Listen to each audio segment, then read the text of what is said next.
Welcome to the Real Talk with Dr. Toledo podcast. Dr. Sonia Toledo is here to delve into the world of education and how children learn. She's set to share practical insights, useful tips, and heartening stories tailored for parents, educators, and all those devoted to nurturing children's emotional, social, and cognitive skills, which are vital for their success in today's society. Join us as we venture through a diverse array of topics, covering innovative teaching methods, classroom strategies, and the latest trends that are reshaping traditional educational approaches. Along the way, we'll engage in enlightening conversations with experts, educators, and visionary leaders who are driving the transformation of education. Whether you're a teacher seeking fresh ideas, a parent in search of guidance for your child's learning journey, or simply a believer in the transformative force of education, this podcast is designed with you in mind. Let's collaboratively shape a brighter future for our children, one episode at a time. Dr. Toledo is a proud Boost ambassador, and she recorded this episode at Boost Cafe in April 2023. In this episode, Dr. Sonia Toledo shared her insights emphasizing the urgent need to create student-led learning environments for our youth to thrive. She addresses the anxiety surrounding learning, the importance of understanding individual learning styles, and the role of self-awareness and emotional intelligence in empowering both educators and students. So, grab a cup of coffee, sit back, and get ready to be inspired. Some of our children have a lot of anxiety around learning. We don't want to learn because we've experienced negative reactions of how we learn, and you either don't meet the mark, or you're not as good as the person next to you, or you're perfect, and when you make a mistake, we push you aside. So anxiety level for academic is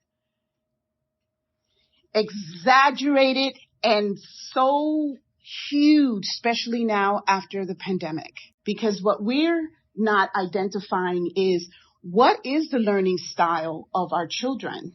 We did a quick turnaround from in-person to virtual.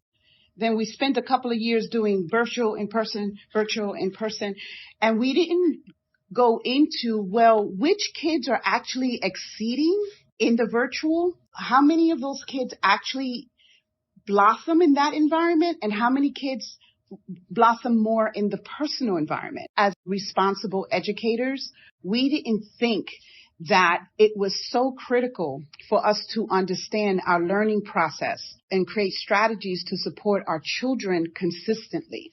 So now we have a lot of reasons to talk about we need to do something else. We need to do something else. We need to do something totally different than what's been happening for years. I am going to talk about our Black and brown children in our neighborhoods that are not necessarily promoting self-expression. They're promoting oppression.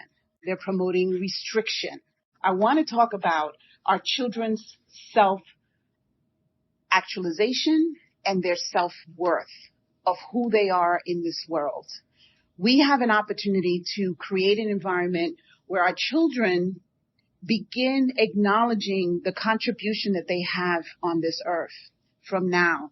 And we don't have time to waste. If we're going to teach, let's teach. Let's teach our children who they are. Let's start with who they are. There are systems in our academic that is constantly telling our kids how they are inferior to the other.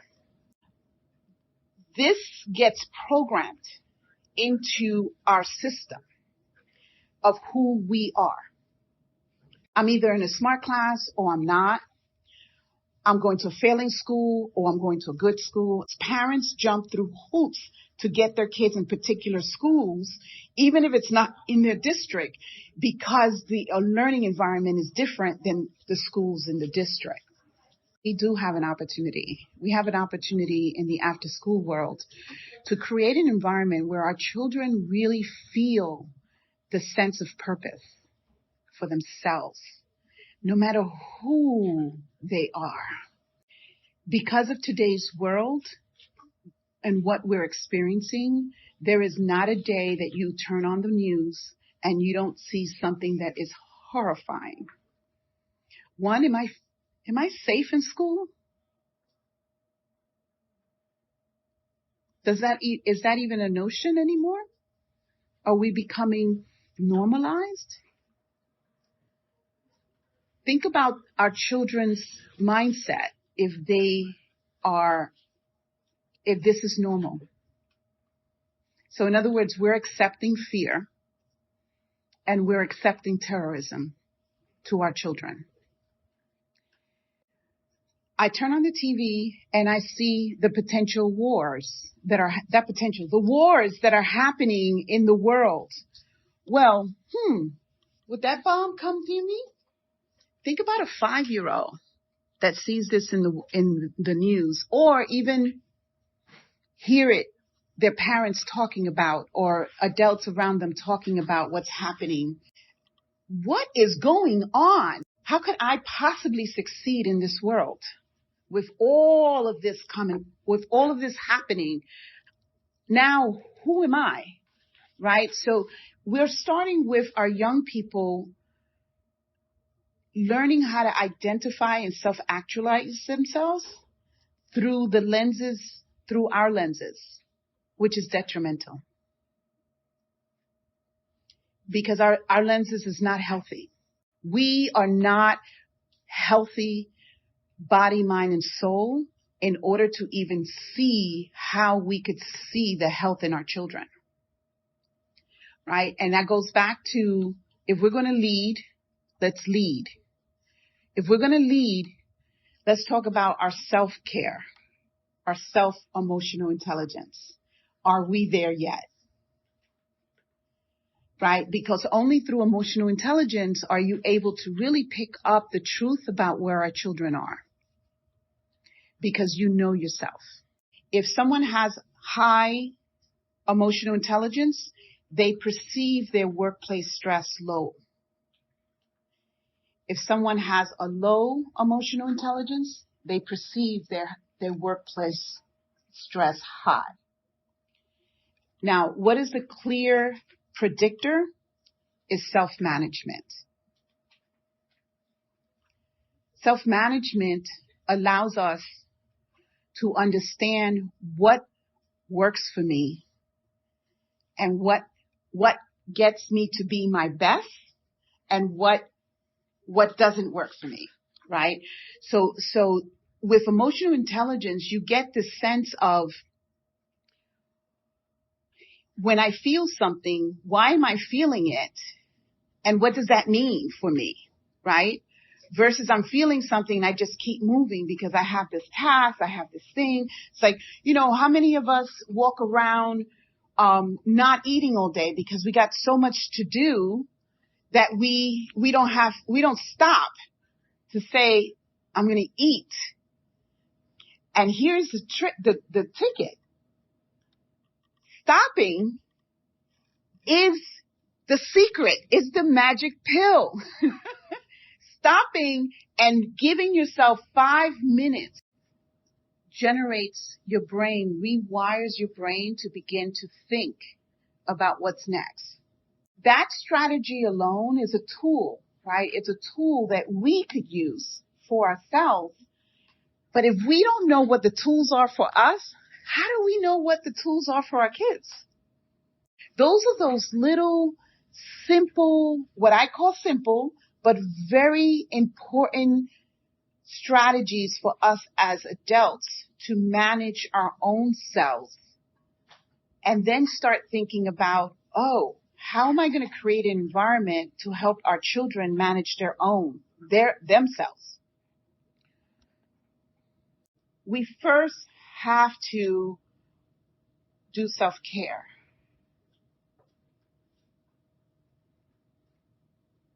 It's just not possible for us to feel that we're going to be good educators if we don't know who we are and what sparks us, what gets us down, what breaks us down. And the other part too is like, well, what is your, what's your best self? What is your best self? The distinction is learning what works for you. Learning what works for you. Self-management is a predictor of stress or not, right? And it doesn't mean that you won't have stress. That's a guarantee. Guaranteed you're going to have some problems. Guarantee you're going to have some challenges. I guarantee you we're going to have some, hoops to jump over. That's a guarantee. It's going to happen. How you handle it is what's going to make the difference, not only for you, but the people you're responsible for. We're responsible for so many things, but don't really recognize the importance of self-care. We need to give ourselves as much energy and power we can to really overcome what we are facing today. And it first starts with self. I call it the 3 pillars. 1, we got to give our children permission to be brilliant. You see a brilliant child will show up. Because of the world of comparison and not enough, and you should be reaching, you should be perfect, you should be this, we don't allow space to even be brilliant. We kind of shun that empowerment talk, right? But permission to be brilliant is allowing and creating an environment where children have ideas and they're heard. They have ideas and someone is listening. We all want validation. Why not start with our children at 5 years old to give them validation for their thoughts, their ideas? Brilliance also requires the opportunity to explore, to experiment, to discover, to trial and error, problem solving, debates, having an opinion. We are in a society right now that is debating how to teach our children because we don't want to give them too much information. So you have to decide. You have to decide, what are we doing with our kids? Are we going to give them the information they need to be the powerhouse, brilliant children that they know they are? Are we going to do that? Or we're going to still stay in the blind side of it's somebody else's responsibility to change the institution to save our kids? Or is it your responsibility to the kids that you have in your space to create an environment, even if it contrasts the school day, but it gives our kids a different experience of who they are?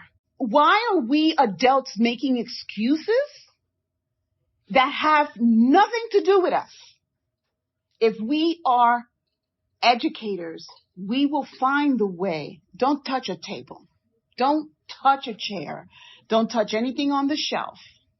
I will come in with whatever I need, and kids will walk around from table to station and experiment and explore and discover all on their own, because the experience becomes what's important, which is my number 2 pillar is process. Is process. The process of teaching is critical. We need to pay a lot of attention to how we teach.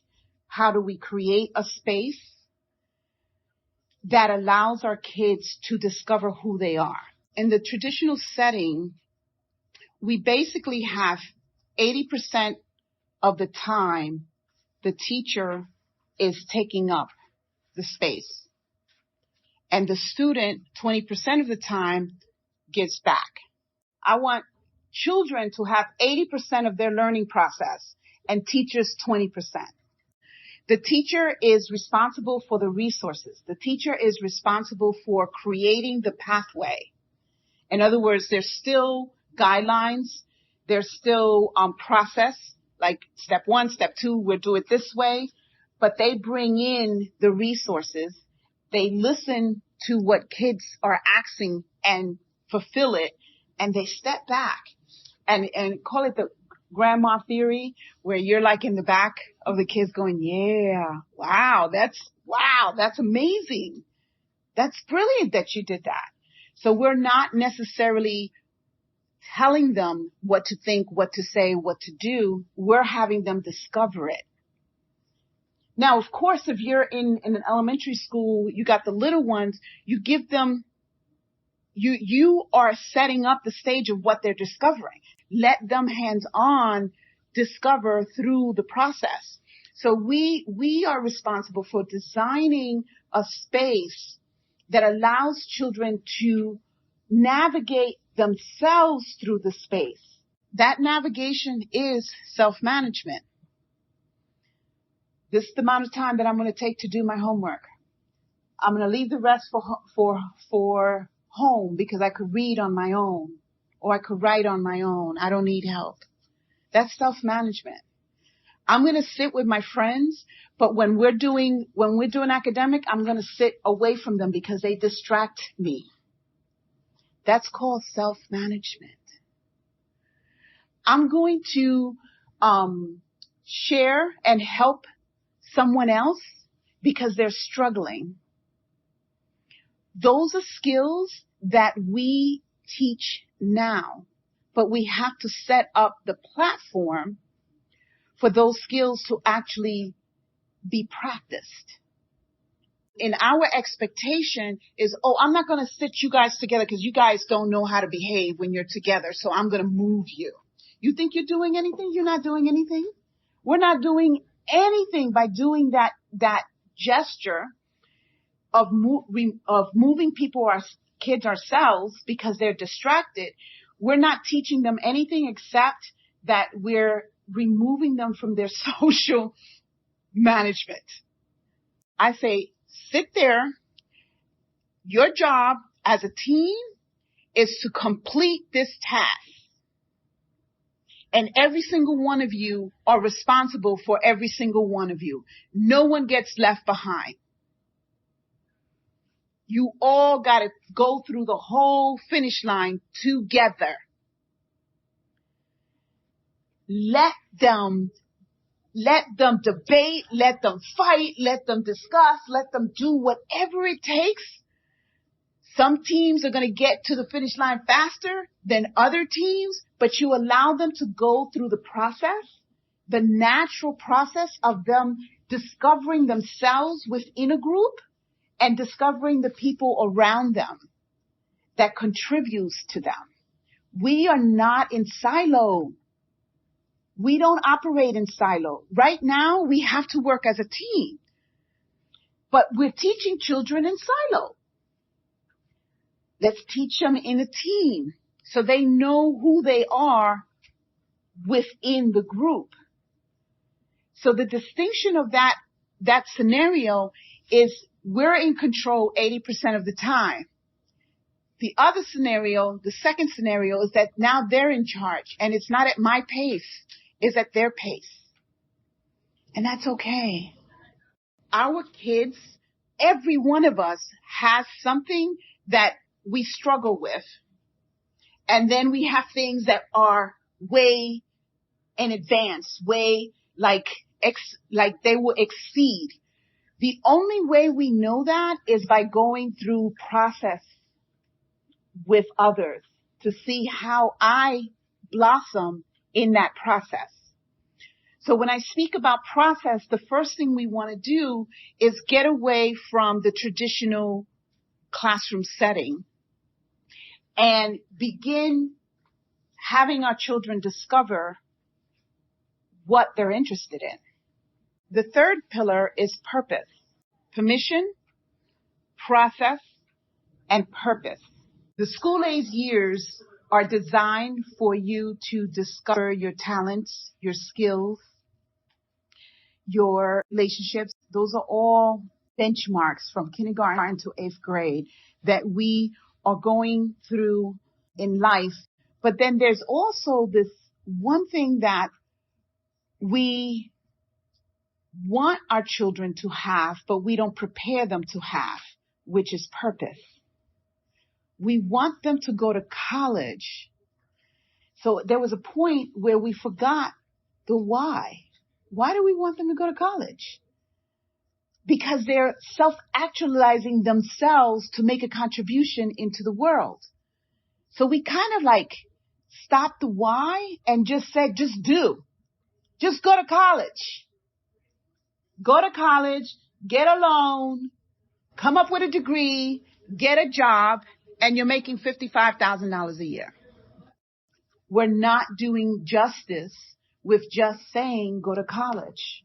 What we can do is start exposing our children to what matters to them as young as possible so they could start paving the way of making a contribution in an area that matters to them.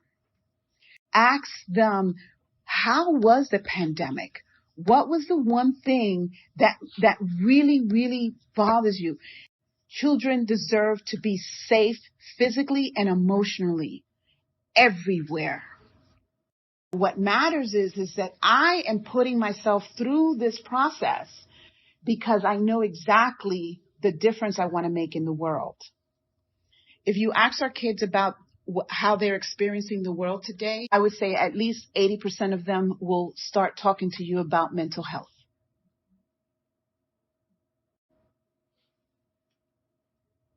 And if it's not them that is struggling, they're struggling with somebody at home. They're being challenged with someone at home that's dealing with mental health. And they don't have a clue on where to begin. But you know what? We could start discovering with them so they could start seeing themselves in the solution. And that's purpose. Purpose is really, for some of us we'll find really quick. For others, we take a while with trial, with error. We try this job. Oh, we didn't like it. We'll try that job. Oh, we didn't like it. We'll go back here. That's part of life. Allowing our children to know that that's life then gives them that opportunity to be more assertive about how they're going to go about life versus being, no, I don't know if I could do that because I'm not smart enough. If with purpose, we need to think about the adversity that our children are having allows us where we want to actually avoid talking about it, avoid discussing it, or let's not talk about it because if we don't talk about it, it's going to go away. We do that. Let's bring it up in service. Let's talk about it. Let's have a conversation. What do you feel about it? We did a project. This is our we're going on our 4th year of doing entrepreneurship curriculum throughout New York City. This year we had over 50 from the age of 14 to 24 with the entrepreneurship product. And we also created other products like climate change, health and wellness, financial literacy. And we asked, it was a summer, we asked them to choose their top choices depending on what matters to them. We gave them the instruction. We said, choose the top 2 choices on what really matters to you. Out of 2,000 young people, over 50% chose health and wellness. And on top of that, the kids that went through the entrepreneur program, which was also a large group of children, of young people, half of those children chose a topic to build a business out of mental health. What is that telling us? They know exactly what they want. You ask them and they'll tell you. So with purpose, we want to really be intentional about exposure, my goal, Ideas Empowered by Youth, my card is here, is to have curricula available to our young people that are life skill curricula that shows children the pathway, the deepness of what it takes to know that skill. Financial literacy program goes into goal settings, goes into desired lifestyle, goes into, money. What is money? What does it look? What is our ideology about money? And allows them to process money and do budgets and do, we have them do like this opportunity where they go and discover what does it mean to buy a house? What does it mean to buy a car? What does it mean to buy big ticket items? And they come back and they put together a whole report on what they found. And what you find is that young people are not only flabbergasted at the nonsense that has to happen in order for you to do all this, but it's like they get to choose now. They get to choose. One young person in her report, she said, you know what? Recording in progress. Many people think that they need to buy a house, but I'm not going to buy a house if I am house rich and money poor. Right? So then we had to get into that discussion. The reason she brought it up is because she sees how her parents are struggling with just keeping up with the house. And then again, whatever analogy she's made out of it, she's like, I'm going to have a better financial footprint than my parents because of the choices I'm going to make. Imagine your 14-year-olds talking this way. Because we're allowing them to actually see what exists and then make decisions from what they understand. And the opportunity of saying purpose is going to drive me doesn't mean that if a 7th grader chooses health and wellness, that they're going to stay and be in the medical field, right? Doesn't mean that. They could totally go to corporate and create environments around health and wellness. There's so many avenues that allow children to do what they really want to do, and we got to get away from being a doctor, being a lawyer, being, a nurse and a teacher. You got those choices. What do you want to do? Go for the lawyer. They pay more money. That's what we tell our kids. Or that's what they were told. That's what we were told. Right? So, we get an opportunity for them to design their own pathway in career. With entrepreneurship, it gives them the opportunity to actually, understand that they could create their own. This was not available, even 5-10 years ago in our conversation, because we don't want that conversation with our kids. What we wanted is, when are you going to college? What are you going to do? When are you going to do? What college are you going to? Oh, Ivy League? What? It's all about the action of going to college versus the process of themselves, right? So with the 3 pillars, permission, process, and purpose, we could stay very close to how are we going to design our classrooms for each age group that promotes them being brilliant, gives them a process of them learning the life skills that they need to learn for themselves. Self-management, social awareness. We also think that social and emotional learning happens at 4:30 every Wednesday and Thursday. No, it doesn't. It happens all the time. Social emotional learning is life, right? So if all of our classrooms, our STEM classrooms, our literacy classroom, our sports, I'm a sports and dance was my thing, body kinesthetic. So I did basketball, and the best thing that I ever did was basketball all through middle school and high school because my coach was the bomb. That was the best thing that I ever had. I had a coach always directing me in the right direction, allowing me to take leadership, allowing me to shine on the floor, right? Calling me out when I'm not doing what I'm supposed to do.